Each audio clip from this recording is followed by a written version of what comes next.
এটা একটা চিঠির বাক্স। আগেকার যে চিঠি রাজাবাদশারা বা বড়রা ঘুরায় গলায় ঝুলাই দিত, এটা এর মধ্যে চিঠি থাকতো। এই যে চিঠি থাকতো, ক্লোজ হওয়ার পরে কয়েন রাখার জন্য বা টাকা রাখার জন্য বাক্স। এটা হচ্ছে যেরকম ইস্টার্ন ক্রেডিট ব্যাংক লিমিটেড। হ্যাঁ, এর মধ্যে এই সাইডে কি টাকা রাখতো, কয়েন রাখতো, এটা টাকা রাখতো, আর এখান থেকে বেরোতো। ব্যাংক যখন ক্লোজ হতো তখন সারাদিনের যে লেনদেনের পরে যেটা অবশিষ্ট থাকতো সেটাই রাখতো এবং ম্যানেজারের কাছে জমা রাখতো।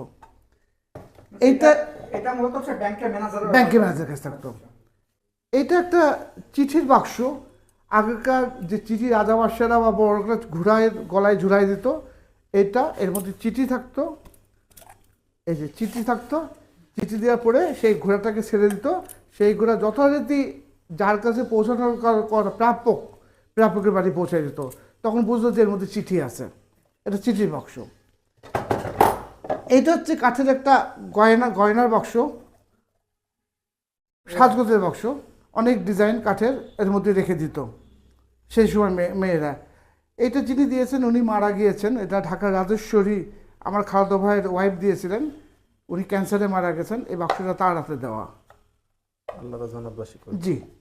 আচ্ছা, এটা হচ্ছে আগে গঞ্জে যেত, গ্রাম থেকে বলতে গঞ্জায় যাচ্ছ, গঞ্জে মানে আদালত পাড়ায় ভ্যান ত্যান যাওয়ার আগে হয়তো তিনার স্ত্রী, তিনাদের তো আগে পান খাওয়ার সময় অভ্যাস ছিল, এটা পান রাখা হতো উপরে, পান আর পানের যত মশলা এর মধ্যে থাকতো নিচে। ও অসাধারণ। এটা হতো। এটা হচ্ছেন আমার এক কলিগ দিয়েছেন ময়মনসিংহ থেকে, শিশির নাম, তিনি দিয়েছিলেন। তিনার বলে ঠাকুরদাদা ব্যবহার করতেন এটা। মানে এটা গঞ্জে গেলে ওনারা গঞ্জে গেলে এটা পান সুপারি এটা নিয়ে চলে যেত। সরি, এটা হচ্ছে একটা গহনার বাক্স। আগেকার সিন্ধুকের মধ্যে এরকম সিন্ধুক টাইপেরই, এর মধ্যে গহনা পুরে রাখা হতো। অনেক কারুকার্য করা। এটা কত বছর পুরাতন হইতে পারে? এটা আমি অ্যাকচুয়ালি অনেক সব কটা তো জানি না, তবে যেহেতু আনুমানিক হচ্ছে 40 বছর হবে। এটা কোন কোন জায়গা থেকে সংগ্রহ করা? এটা এটা আমাকে একজন গিফট করেছিলেন।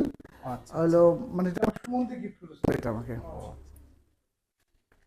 এখানে দেখার পরে অনেকেই গিফট করে।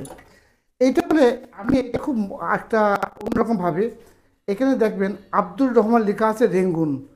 তা আমাদের যে একটা গল্প ছিল রেঙ্গুনের উপরে, ওই যে ভ্রমণ কাহিনীর, সেখানেও আব্দুর রহমান ছিলেন। ওনার কিনা এটা কে জানে। প্রত্যেকটা আগেরকার যে বাক্স ছোটো ছোটো কৌটা বিক্রি ব্যবহার করা হতো, প্রত্যেকটার নাম থাকতো আব্দুর রহমান রেঙ্গুন।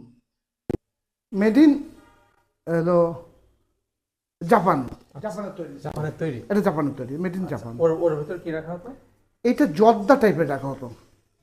জর্দার কোটো অথবা চুন বা সুপারি যেটাই রাখুক তখন এটা ব্যবহার করতো আব্দুর রহমান রেঙ্গুন। প্রত্যেকটারই বাক্স। এটা হচ্ছে গুলের বাক্স। গুল গুল গুল ব্যবহার করতো পিতলের। আচ্ছা আচ্ছা আচ্ছা। ওই গুলের ওটা